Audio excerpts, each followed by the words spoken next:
In this episode of Soldiers Tech Battlefield, I have a special guest in the house, probably the biggest fangirl you probably know here on YouTube and the internet in general. And we're going to be talking about the future of Apple and where they're headed. So let's go ahead and start the show. So we had one of the first Apple computers. My mom was a teacher, so when people were like, well, how did you have a Mac? I was like, my mom was a teacher. So that was kind of the only thing back then was most of the teachers had Apple computers. So I just grew up with them. And I remember I got, I think it was a 6160 was my first Apple. It was the iPhone. I didn't own an iPod, I owned the Zune, and I finally got the first iPhone, and it was definitely an experience because I had emotional attachment. Do you agree? Oh, no, definitely. It really was an experience. I mean, it was unlike anything that I'd ever really experienced. I mean, you were able to put, I forget how big the first one was, but you couldn't fit too much music, but it was still, for then, it was just unreal. Right, and a lot of that is accredited to Steve Jobs, who I think a lot of people feel that every time you use an Apple product, it feels like you're using a piece of Steve. That may sound weird, but you can see like all of Steve's passion in those products, and of course Steve was very instrumental, of course, along with other people, Woz, and making Apple what it is today. What are your thoughts about Steve? And I know he passed a couple years ago. But what are your thoughts just about Steve Jobs? I mean, my thoughts is, as most people know, and when he did pass, I mean, my phone blew up because a lot of people do associate me with Steve Jobs because everyone is he was such a big inspiration in my life and for everything Apple, and I'm such a huge fan.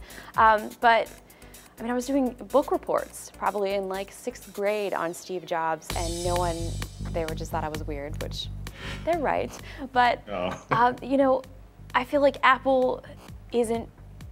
I don't know. It's hard for me to really say because I still am such a huge Apple fan, but it's kind of like your favorite band when the lead singer leaves. Yeah. I mean, you still have everybody who made up that band, but it's kind of that lead person who really kind of was the driving force and was the idea, the visionary, and we don't have that anymore. Yeah, and probably one of the fortunate and unfortunate things is that Steve saw his death coming, but in that he was able to build his team around him and get them on board and really to make sure hopefully Apple can keep his vision going on.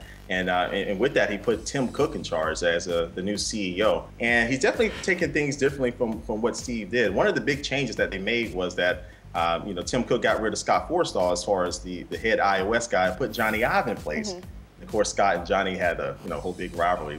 How do you see iOS changing with Johnny in place now?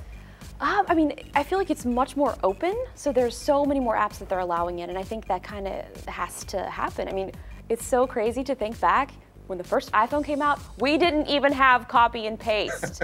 Let me just tell you, like, that drove me absolutely nuts. So I do enjoy that everything is so much more open and they are accepting more apps, but there's so many more phones that are doing the applications. So if Apple doesn't really step it up and allow more things in, I mean, someone is just gonna get another phone. With the Android coming as it's coming, I think they really have to stay on their game. I think Tim Cook is going to be able to do that, but I think Apple every 2 years is going to reinvent some type of category. They did it with the cell phone a couple years later, well, about 3 or 4 years later, they did with the iPad.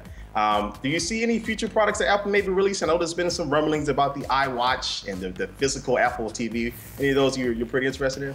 I'd definitely be interested in the TVs because, I mean, I feel like that's sort of the next step that Apple has really not tapped. I mean, of course, they have the Apple TV, which I do use quite often, but I feel like there's so much more that they can do, and there's so much more in television because TV is not going to be TV the way that it is that we watch TV now, and it's already changing. I mean, most of the YouTube content I'm watching on my TV, mirroring it through Apple TV. And as far as the Apple Watch goes, I don't really, I mean, I'm wearing a watch now, but it's not even set to the right time. It's more an accessory. So if they're able to actually make a watch that I'm going to want to wear and be able to tell time, that sounds great. Make it more than just an accessory. The good thing about the TV is that Steve, right before he did his book, he said they finally cracked the TV. He felt that he cracked the TV. So I'm pretty interested to see what Apple can do. Probably either later this year or next year with the TVs. Yeah, even that, and I mean, I'm such a huge gaming fan, so I mean, I love Xbox, so which is kind of crazy for some people because they're like, well, don't you love Apple? I'm like, yeah, but there's other things out there that I'm allowed to like, Yeah. Apple didn't create me.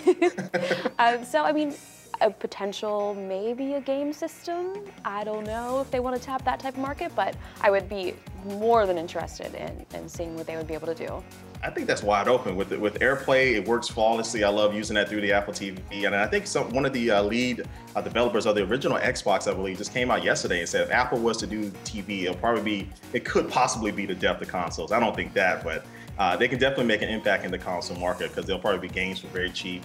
Of course, you can use your cell phone as a controller or your tablet as a controller, something like that. So I think if somebody can do it, I think Apple can definitely make a change in the year. And if they can reinvent everything that they've already done so far, I mean, count me in. I'll be first in line. They're saying that this phone's going to be like a precious jewel. Ooh, I love that. All right, but thanks, Justine, for coming on. I think we hit on a lot of good points about Apple. Anything else you want to say about Apple? Any thoughts? I mean, I love Apple. I probably always will love Apple. And Steve has really made such a huge impression in my life and so many other people. And I'm excited to see where they go. And I'm still #1 fan along with you. So, and Me too. So many others. Me too. I can't wait.